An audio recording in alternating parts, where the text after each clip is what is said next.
Үч подружкаңа эч качан ишенбе. Биринчиден сасыган, аркаңдан сасыган. Кээ бир нерселерди иштетип коесуң, майыны, сабызыны, пиязыны, картошкасыны. Кээде сен идиштерди жуубай калтырып кетесиң, ал сеникин жууп коет. Кээде ал жуубай кеткен иштерди сен жууп коесуң. Айтор, сен ар дайым довольныйсың. Группага айтпайсың бирдекени, Бирок ага карата сен бирдеке кылып койсоңчу, бир зыян берип кое турган болсоңчу, кээде ичине майын иштетип коесуң, кээде жумурта куруй коюп идиштерди жуубай таштап кетип каласың. Ошол учурда 180 градуска кыпкызыл болуп кызарат да. Сасышты баштайт. Группага жазат, эми укпаган эч ким калбайт. FM радио бардыгы чыгып, паланча идиштер жуубай кетип калды дейт да. Арттан сасыган подружкаңдан этият бол. Подружка да бардыгы жакшы. Жакшы подружка сонун. Мындан өткөн нерсе жок. Жакшы нерсе жок. Бирок жаманы болсо, артыңдан сасый турган подружка болсо, мындан өткөнү жаманы жок да. Ошондуктан кыздар этият болгула подружкалардан. Кээ бир кыздарга таң калам, кээде апасыга айтпаган, бир тууган эжесиге айтпаган сырларын келип подружкасыга айтат да. Подружкаң сен сыяктуу жаш бала, сен сыяктуу кыялданат, сен сыяктуу ойлонот, андан акыл сурап не кыласың билбейм. Турмуш көрө элек, турмуш темасын андан сурап жүрөсүң. Сен тентексиңби? Турмуш көрө элек кыздан турмуш темасын сурап жүрөсүң.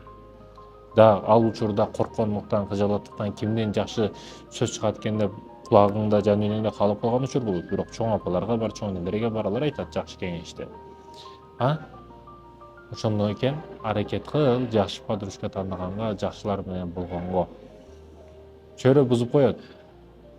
Өзгөчө кыздар магнит сыяктуу бири-бирине тез тартылып кетет да.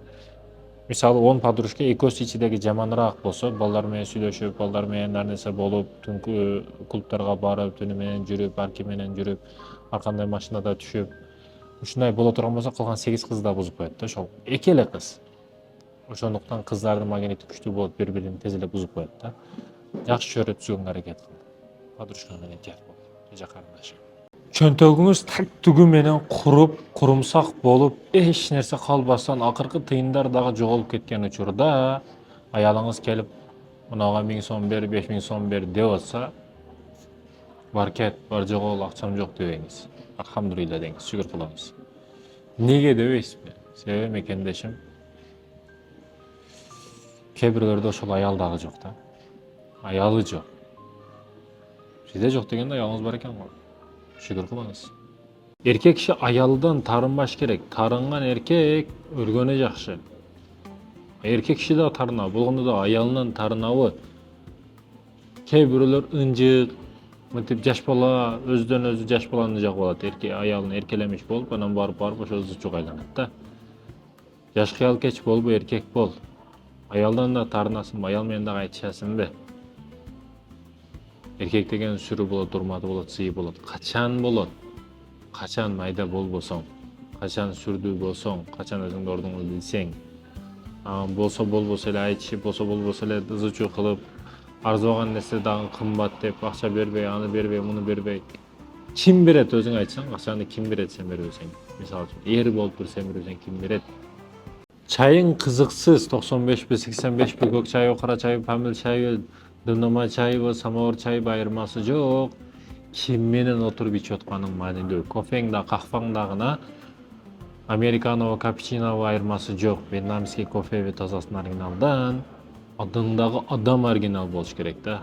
Сен менен сүйлөшүп ошо чайды тийиштирип, уруштуруп ичип аткандагы адам оригинал боло турган болсо, сырларыңды, дарттарыңды угуп, амал кылып, өзүнөн чыккан чын жүрөгүдөн болгон насаатын айта турган досуң болсо, ошолор менен сүйлөшсөң ошого жетери жок. Негизи бүгүнкү күндө эң кыйын нерсе ишеничтүү жаңы машина табыш эмес маркадагы. Бул жакшы ишеничтүү, качествосы жакшы качественный дос табыш кыйын болуп калды. Кыздар үчүн подружка табыш кыйын болуп калды. Да, эң кыйын нерселерден ушул.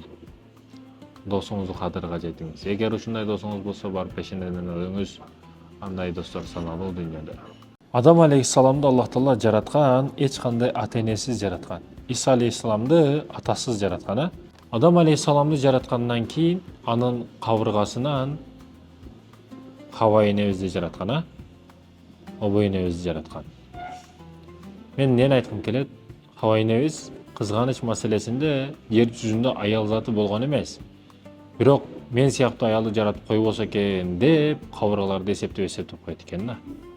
Көрдүңүзбү? Демек, кызганыч маселеси аялдарда эч ак эле болгон, эч ак эле күчтүү болгон дагы болуп кете берет дегени да. Аял киши 1000 күчтүү градуста билдирбештикке аракет кылат, билген билет аны. Бирок көп эркектер байкабай калат. Аял киши өтө кызганчаак болот. Сиздин кыймыл аракеттериңиз, сизге келип аткан сообщениялар кадимкидей алыңызга таасир берет. Эгер аны ачып окуп кала турган болсо, билип кала турган болсо, кээ бир туура эмес нерселерди байкай турган болсо, да, кадимкидей ооруга айланат аял киши үчүн. Ошондуктан эмне айткым келет? Адалга жетпейт. Да, адалга жетпейт. Ийгиликке жетип бай болушту кааласаң, жаштарга өзгөчө тиешелүү 5 нерсени токтот. Биринчиден, жалкоолукту. Жалкоо болбо. Жалкоо болгонуң сайын зеригесиң. Жашоонун кайфы, рахаты сени чарчатып кое берет. Ошону байкайсың, Экинчиден, коркок болбо. Кылсаң коркпо, корксоң кылба. Бир көчөгө кирдиңби, акырга чейин бар, до конца бар. Кээ бирөөлөр коркуп кылбай коет, кээ бирөөлөр кылып анан коркушту баштайт да. Сен экөөсүнүн тең болбо. Кыл, аягына чейин бара. Уйкучу болбо. Бүгүн 24 саат канча саат уктайсың? Уйкуңа бөлүп кой. Мына меники азыр уйкум келип атат. 3-сутка өтөт, уктай элек. Адам өзү 3-суткага өткөндөн кийин наркоманга окшоп калат экен, кадимкидей. Колун койсо да сезбей. Араң сүйлөп атам азыр. Сигнал өтөт экен, көп нерсени байкабай калат экенсиң. Урматтуу мекендешим, уйкучу болбошуң керек экен. Бекерчи болбо. Кээ бирөөлөр тың, сонун уктайт, аз уктайт, молодец, сөз жок. Бирок күндүзү тетик болуп, ойгок болуп жүргөн учурларында бекерчи да. Бекер эле өткөзүп берет. Ондан көрүп жат укта сени. Бирөөгө зыян берип, шоктук кылып, хулиганлык кылып. Андан көрө жөнүндө уктай. Өзүңдү басканың ошол болот. Ачууланба, ачууга алдырба. Ачуусунда көп нерсени иш кылып коесуң. Көптөгөн талактардын маселеси ачуусунда талак берип койдум дейт да. Жолу баары жараштым дейт. Ачуусунда көп нерсе кылып коюшуң мүмкүн. Ошондуктан ачууга алдырба, эркек бол, мекендешим. Апаңыздан кийин сизди эң жакшы көрүп, эң катуу сүйө турган бул кызыңыз болуп эсептелет. Кыздуу болсоңуз сүйүнүңүз, кайгырбаңыз. Кээ бирөөлөр кыз төрөй бересиң, кыз тууа бересиң, качан эркек туасың дейт да. Кыз бул бакыт, кыз деген бул эң жакшы неаматтардын неаматы. Шүгүр кылыңыз, эгер 2 кызыңыз болсо, 3 кызыңыз болсо, 1 кызыңыз болсо, шүгүр кылыңыз. Тырмаңызды ала турган, чачыңызды канчачтуу агарды эсептей турган, сизи башыңызда эмне проблема бар кошо сезе турган, эрге тийип кетсе дагы соркондон мурда атам эмне жеди экен деп ойлоно турган, сизди ойлой турган бул жалгыз кызыңыз болуп эсептелет. Кызыңызга иштөө бериңиз, кыздуу болуңуз. Кыздуу болсоңуз сыймыктаныңыз, намыс кылбаңыз, мекендешим. Кыздан өтөр неамат жок. Билгенге болот. Аял иштебе. Эгерде иштесеңиз, өзүңүзгө болсо бул жакшы. Күйөөңүзгө жардам бересиз акчалай жактан, башка жактан. Эгер табиятыңызга туура келе турган болсо, бул жакшы нерсе. Өсөсүз, өнөсүз, эриңизди да өстүрөсүз, өндүрөсүз, жардамчы болосуз. Бирок иштебегениңиз жакшы. Эркек киши ар бир учурда аял кишинин эркек киши аялды ар дайым колдоп, коргоп туруш керек. Бул бардык жактан алып караганда. Бир эле көчөдө бирөө мени көрүп калса, өтүп муштап уруп коюш эмес. Бул дегени урматтуу мекендештерим, урматтуу эркектер, бардык жогу биздин мойнубузда. Мисалы менин карындашым бар, аны мен багып чоңойтом, караймын. Турмушка узатамын, аны эри карайт, эри багат, чоңойтот. Эри өлүп калса дагы мага келет, кайнатасы багат, кайнатасы өлүп калса кайра эле мен багам. Айтор, кыз бала төрөлгөндөн баштап өтүп кеткиче, каза болгонго чейин, өлгөнгө чейин иштебейт. Иштетпеш керек. Урматтуу эркектер иштетпеш керек. Кээ бирлер ушундай, кээ бир эркектер үйдө телефон чукулап, телевизор чукулап жатат, аялы ар кандай кафелерде пол жууп иштеп жүрөт. Россияда иштеп жүрөт, ар жерде иштеп жүрөт. Уят болуш керек, намус болуш керек. Урматтуу эркектер, телефондо, телевизордо кыздарыбыз андай болуп кетти, мындай болуп кетти деп сүйлөп коюш оңой. Ошондой уровеньге, ошондой нерсеге алып барып коюп аткан, ошондой нерсеге себепчи болуп аткан ким биз эмеспи? Албетте биз. Бул маселеде кечирим сурайм аялдардан. Ошондуктан айтарым, эркектер намысы болойлу. Эже карындаштарыбызды кордобойлу, колдойлу. Аялыңа эч качан туалет жуудурба. Аялыңа туалет жуудурба. Шарда болосунбу, айырда болосунбу айырмасы жок. Аялыңды мусор төктүрбө, туалет жуудурба. Мындай иштерди өзүң кылып кое бер, сен эркексиң. Мусорго жакындатпай эле кой, күлгө жакындатпай эле кой, а? Анан туалетти жуудурбай эле кой. Өзүң жууп кой, эркек кишисиң го. Мен бүт бегана жети жат бегана адамдардын үйүнө конокко барам. Конокко барам, эгерде туалети пластик турган болсо, кадимкиде жууп, шыпырып тазалап коем. Мусулман ошондой болуш керек мекенде. Айырмасы жок. Коомдук жерлер, паспорт столго бардың, мисалы үчүн паспорт алганда, мусор турагы алып кое бер. Сенден не кетти? Бирок какырып түкүрүп кетиптир, мындай кылыпчы. Колуңду жарым чалып кылып. Бутуң менен мынтип сүртүп кой. Бут кийим ал чаң. Дагы чаңга басасың, тазалаң билет ал. Бирөөнүн какырыгын жаап коюш, бирөөнүн абийирин жаап коюш, а? Менде бир өзгөчө сыпат бар. Душмандарым атын атап, Аллахым ошолорго ийгилик бер деп дуа кылам да.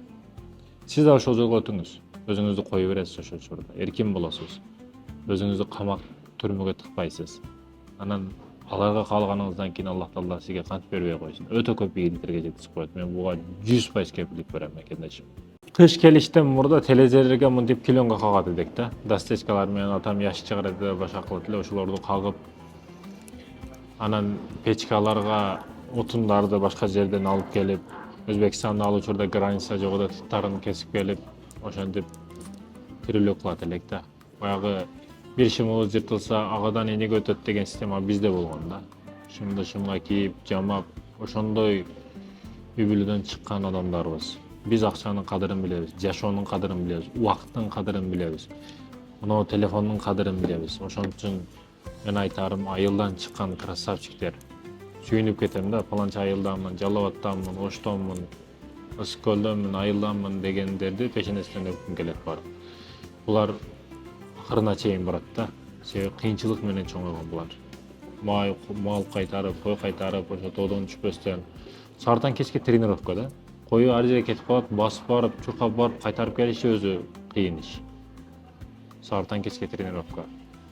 Спортсмен болуп, акылдуу болуп, зирек болуп чоңоет айылдык балдар. Жоопкерчилик менен чоңоет. Неге? Койду кайтарса жоопкерчилик ар бирин эсептеп кечке өткөзүп бересиң. А шаарда кайсы койду кайтарасың? Мусордон башка эчтеке төкпөйсүң. Мусор төгүш дагы проблема, ошондо акпайт. Айтайын дегеним, айылга аракет кылышыбыз керек. Балдарыбызды айылга алып барып турушубуз керек, кайнесиге, тайдасыга. Бул шаар жаман деген маселе жок бул жерде. Болгону шаардын артыкчылыктары көп. Неге десеңиз, пайгамбарыбыз дагы айылдын жашоосунан тарбия алган да. Атайын бакма энелери болгон. Пайгамбар ошо бакма энелерге берилген, пайгамбар ошол жерде чоңойгон. Ошондуктан айылга аракет кылайлы. Жигиттер эс алганды билгиле. Кээ бирөөлөр бүгүн бардык нерсени артка сүрөт. Ошол эле учурда эс алганды, жакшы кийинүүнү, жакшы красавчик болуп жүрүүнү, жакшы мындан тебүүнү, жакшы үйдө жашоону артка таштай берет. Кээ бир досторум бар, тааныштарым бар, ошондой кысына берет өзүнөн өзү. Сапожкасынан кысынат, кийиминен кысынат, жеген ичкенинен кысынат, кысынып, неге чогултуп акчаны, аны өзү дагы түшүнбөй калат да. Эркин жашаганды бил, өзүңө сарптаганды дагы бил, кийим кечегинен баштап бүт бардык жериңе. Эс алганды бил, жакшы жерге бар, жакшы жерде ойно, жакшы жерде эс ал, жакшысын же. Болгон ашыкча же, башка же ысырап. Кымбатын жей бер. Мата кийимдердин дагы жакшысын кий, красавчик бол, башкаларга үлгү бол. Сен көчөгө чыкканда адамдар шилеке калып калсын, мына ким деп. Паланча го деп.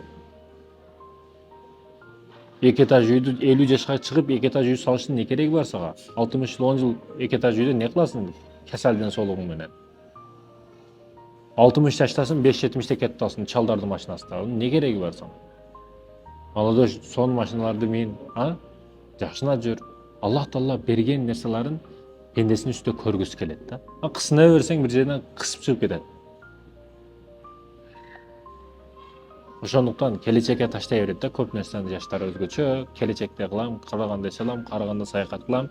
Караганда больницадан башка эч жака барбайсың, ачыгын айтайынбы. Мынтип больницаларды аралагын, бүт караган аксакалдар, кемпирлер, чалдар очередте турат. Больницадан башка эч жерге барбайсың. Мисалы, жаш учуруңда мен 26 мисал үчүн бир тоого барам, тоонун чокусуна чейин чыгам. 26дамын себеби белимде колумда күчүм бар. Тоонун аркасында көрүп келем эмне бар экендигин. Мен ошол жерге 50 жашта барайын эде, 10 метр басып чыга албайм. Көрдүңбү жаштык менен карылыктын айырмасын? Жаштык учурда көр, жаштык учурда көп билим ал, жаштык учурда көп нерсени кылып кал.